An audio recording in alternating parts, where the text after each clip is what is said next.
Bonjour les amis, j'espère que vous allez bien. C'est le général Alligator, créateur de la mentalité Alligator. Les amis, c'est toujours un plaisir pour moi d'être parmi vous. Alors je voulais répondre à la préoccupation de notre abonné. Une des préoccupations que je trouve très importante concernant la développerie. Alors, notre abonné voudrait savoir si il est possible d'aller à l'ambassade sans ses enfants. C'est-à-dire, lorsqu'elle a joué à la développerie, elle a mentionné qu'elle avait des enfants, un certain nombre, et une fois qu'elle gagne, par rapport aux difficultés par lesquelles elle passe, elle se dit, bon, je veux aller seule et laisser mes enfants. Maintenant, la question que moi je voudrais te poser, est-ce que tu veux aller seule avant l'interview ou bien tu veux aller seule après, tu veux venir aux États-Unis seul, après avoir passé l'interview en famille. Parce qu'il faut retenir que la développerie, c'est une affaire de famille. Lorsque vous avez mentionné à l'inscription que vous aviez une famille, vous avez un mari, vous avez des enfants, ceux-ci devraient vous accompagner à l'interview. Et chacun d'entre eux devrait avoir son exemplaire de DS 260. Par rapport au nombre de personnes dans la famille, chacun devrait avoir son exemplaire. De la même manière, chacun devrait avoir son passeport. Ce n'est pas sur la tête de l'enfant qu'on va mettre le visa, mais sur un passeport. Donc, il est mieux d'aller à l'ambassade avec vos enfants. Vous finissez votre interview. Maintenant, lorsque vous rentrez, la question à laquelle moi je m'attendais, c'était: est-ce que lorsque nous avons déjà des visas, est-ce qu'il peut arriver que moi je voyage parce que les moyens sont très serrés, je veux bien voyager seul et revenir prendre ma famille après, ou bien les faire venir après parce qu'ils ont déjà un visa. Ça, c'est possible. Mais il faudrait que vous reteniez aussi que le visa qu'on vous remet a une validité de 6 mois. Donc, au-delà de 6 mois, le visa n'est plus valable. Lorsqu'on vous remet votre visa, vous êtes censé démarrer une fois et venir aux États-Unis, commencer vos démarches. Une fois que votre numéro de sécurité sociale arrive et votre permis de travail, vous commencez à travailler, vous commencez à vous faire de l'argent. Maintenant, est-ce que tu peux voyager et laisser tes enfants? Regarde que tes enfants vont rester, mais ils n'ont qu'un visa de 6 mois. Donc, si tu ne les fais pas venir avant que les 6 mois de finissent, c'est très dangereux.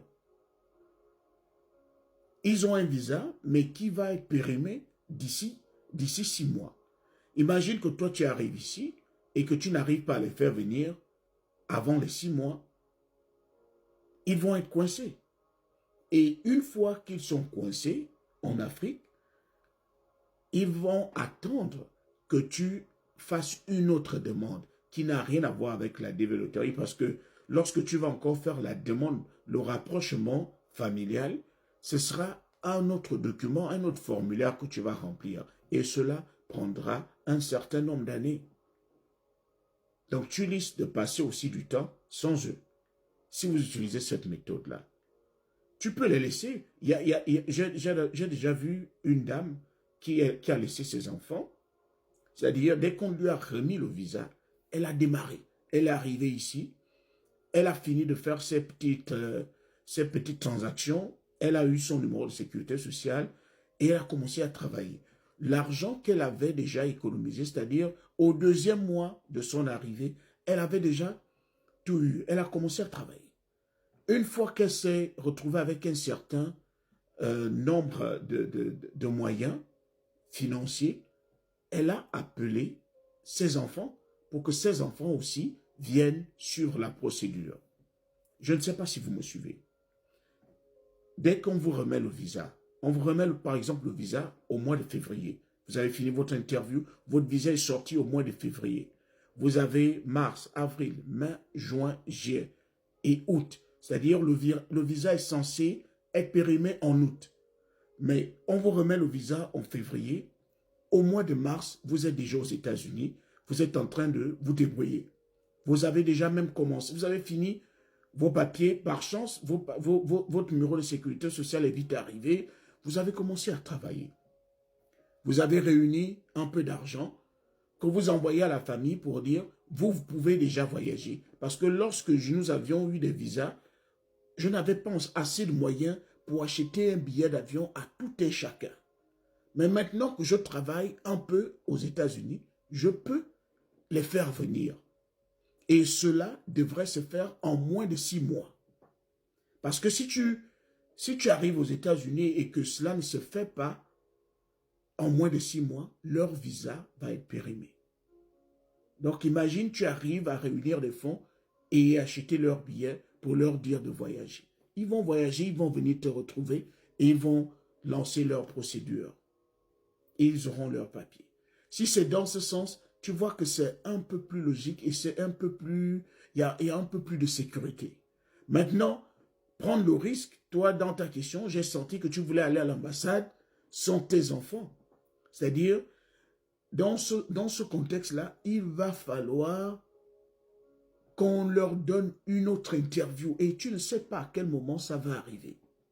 Parce que la session est censée prendre fin le 30 septembre. Donc, imagine, toi, tu pars seul à l'ambassade, tu expliques à l'officier de l'ambassade pour lui dire, mes enfants, je voudrais que vous leur fassiez une autre interview, une interview spéciale.